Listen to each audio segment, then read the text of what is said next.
Boa noite, a paz do Senhor. Estamos aqui na Casa de Oração Venha Cristo, no segundo dia de congressos, no Congresso de Jovens. Venho aqui o nosso pastor Cremilson e a gente vai fazer algumas perguntas para o pastor. Se apresente, pastor. Meus irmãos, a paz do Senhor, quem vos fala, vossa irmã em Cristo, Cremilson de Jesus. Estou aqui com esse servo de Deus, tendo a honra de ser entrevistado por ele. Vamos lá para essa sabatina. Então, senhor Cremilson, eu queria saber como que é pregar em grandes congressos como esse, ou em igrejas menores, igrejas maiores. Tem diferença de pregar de uma igreja maior para uma igreja menor? A diferença não está na quantidade do público, sempre digo isso. A diferença está na receptividade, na atenção. Às vezes você vai pregar no evento que tem 4, 5 mil pessoas, mas o povo está desatento. Às vezes você vai pregar na igreja em que o público é mais reduzido, mas tem um povo ali sedento pela palavra. Então, para mim, o que vale não é a quantidade, mas sim a receptividade do povo em receber a palavra de Deus. A palavra, ela tem que ser pregada tanto para uma quantidade menor, para uma quantidade maior. A exemplo disso, nós temos o próprio Cristo. Cristo que pregou para uma multidão, pregou para uma mulher em um poço em Samaria. Então, Jesus nunca fez essa diferenciação, né? Glória a Deus. E a itinerância?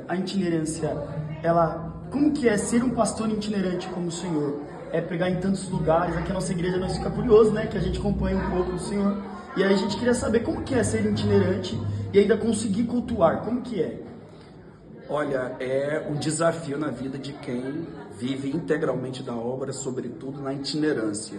É um desafio por quê? Porque você tem que conciliar, né, as agendas com o congregar. Então, graças a Deus, o meu pastor, um paizão, e um beijão, pastor Hermes Barreto, compreende meu ministério, me dá total liberdade, mas, por exemplo, os cultos de doutrina, que é todas as quartas-feiras eu estou na minha igreja, Santa Ceia, reunião de obreiro, então assim, são os cultos que em nosso acordo, naquilo que foi acordado entre eu e ele, eu não posso faltar. E eu amo ouvir meu pastor, meu Deus do céu, ficar sem ouvir meu pastor durante a semana parece que é um vazio, mas no que diz respeito à itinerância, cara, é bem cansativo, mas é compensatório. Você, quando vê as almas se convertendo, vê a obra que Deus faz na vida de pessoas, não tem cansaço, não tem fadiga que desfaça com a obra que Deus faz no que diz respeito ao trabalho de itinerância. Mas é difícil, é correria, você está aqui, você está lá, você está lá, você está aqui, é uma loucura.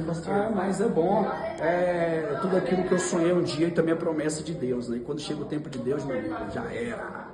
E um conselho para nós encerrar aqui essa entrevista, para novas gerações de pregadores como eu, alguns que deram saudação hoje nessa noite, qual o conselho que o senhor dá para nós finalizar? Olha, um conselho não tem como, eu vou dar alguns conselhos, dos quais eu julgo ser extremamente relevante para que você tenha um bom ministério. Número 1, seja pastoreado, tenha pastor, tenha uma igreja, tenha uma referência.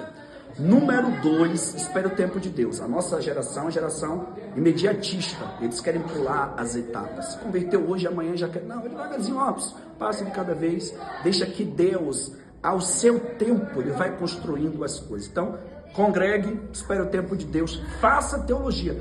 Pregador tem que aprender a estudar, você tem que ter sede. Mesmo sem sede, mesmo sem vontade, vá sem vontade, mas tem que ler, você tem que estudar, você tem que ter uma boa formação para que você fale e pregue as escrituras com autoridade. Você tem que estar preparado. Existem portas que vai exigir de você uma estrutura teológica que se você não tiver, você não vai entrar. Então, quer ser um pregador de excelência, quer impactar essa geração, seja pastoreado, tenha uma igreja, espere o tempo de Deus e caia para dentro de Bíblia, de livros, de teologia, estude. E eu não vou falar de oração e santidade, porque isso é independente de ser pregador. Sendo pregador não, você tem que orar, você tem que ter uma vida de comunhão com Deus. Então isso eu não preciso nem falar, porque eu acredito que qualquer crente entende que a oração e a santidade, ela precede tudo isso, né? Pastor falando aqui, nosso pastor aqui, uma coisa que ele preza para os obreiros, né, da nossa casa, e ele implantou isso desde o final desse ano até o começo do ano que vem, foi o que o senhor falou, todos os obreiros têm que estudar teologia, né? A nossa geração, ela gosta muito do fogo, né, do pula, do recebe, e esquece da palavra de Deus verdadeiramente e se converter na presença de Deus. Muito obrigado, pastor Cremilson, não tenho palavras para essa entrevista sair edificado, mais ainda, que o senhor pregou demais, eu agradeço, viu? Que Deus o abençoe, viu? Pode, Senhor, gente, esse aqui é o pastor Cremilson.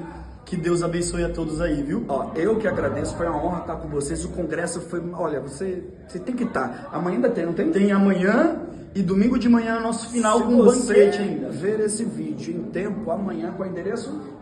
Eita, pegar aqui agora, meu pastor. Sábado e domingo pela manhã ainda, não tem? Na rua Alvina Lemes Rodrigues, 583, Jardim Vassouras, Francisco Morato, São Paulo. É aqui que é o endereço da bênção. Todos os caminhos amanhã e domingo pela noite levam para aqui. Vem atrás mais 100, Deus tem a palavra para sua vida, em nome de Jesus. Que Deus abençoe, viu?